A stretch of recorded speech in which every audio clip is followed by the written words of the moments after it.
రాజకీయాల చదరంగంలో సామాన్యుడు కేవలం ఒక ఓటు మాత్రమే. కానీ వాస్తవ జీవిత పోరాటంలో అతనొక ఒంటరి సైనికుడు.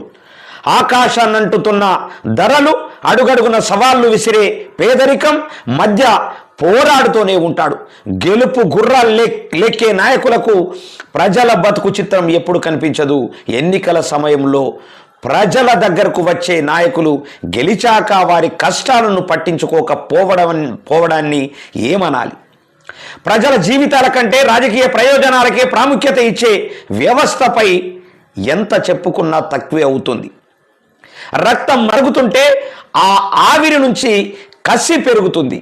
పెరిగిన ఆ కసి సామాన్యుడికి ఆయుధమవుతుంది, లేదా గతి తప్పిన ఆయుధమవుతుంది.